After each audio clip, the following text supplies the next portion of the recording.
আজ আষাঢ়ের প্রথম দিন সুরসঙ্গীতে প্রকৃতি বন্দনার মধ্য দিয়ে চলছে বর্ষা বন্দনা।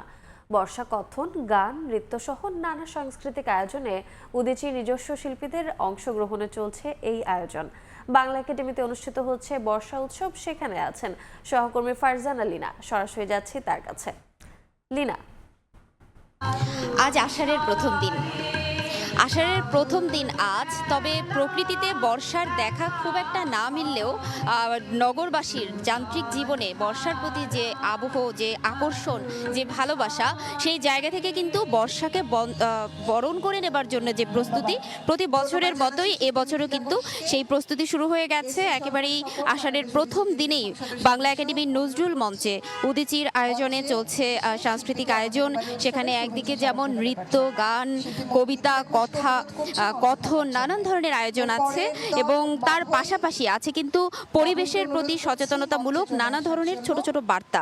এবং বিশেষ করে আমি একটু জানাতে চাই যে এখানে বিভিন্ন ধরনের সাংস্কৃতিক পরিবেশনার পাশাপাশি মাঝখানে কিন্তু এই যে যারা পরিবেশন করছেন তাদেরকে একটু বিশেষভাবে বলতে হচ্ছে যে তাদেরকে পরিবেশ বান্ধব গাছ উপহার দিচ্ছেন আয়োজকরা। এটি কিন্তু একটি বিশেষ বার্তা বলা যায় এই নাগরিক জীবনে।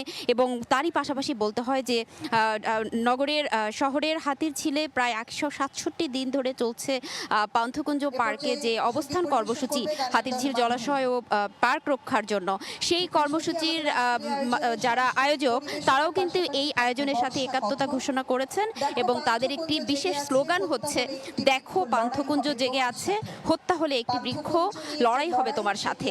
এই যে প্রকৃতির সাথে, প্রকৃতিকে সাথে নিয়ে এক ধরনের বিশেষ আয়োজন, সেই আয়োজনটি কিন্তু আসলে আমাদেরকে বলতেই হয় যে আজকের এই যে সাংস্কৃতিক আয়োজন সেটিকে একটি ভিন্ন মাত্রা যোগ করেছে। প্রকৃতির প্রতি মানুষের যে ভালোবাসা, মানুষের যে দায়বদ্ধতা, সেই বিষয়টিকে কিন্তু আয়োজকরা তাদের এই সুন্দর পরিবেশনার মাধ্যমে ফুটিয়ে তুলছেন এবং এভাবেই নগরী আরো সুন্দর হয়ে উঠবে প্রকৃতির সাথে, বর্ষার সাথে। এই ছিল আমার কাছে এই মুহূর্তে বাংলা একাডেমির নজরুল মঞ্চ থেকে সর্বশেষ। সরাসরি যুক্ত ছিলাম বাংলা একাডেমিতে।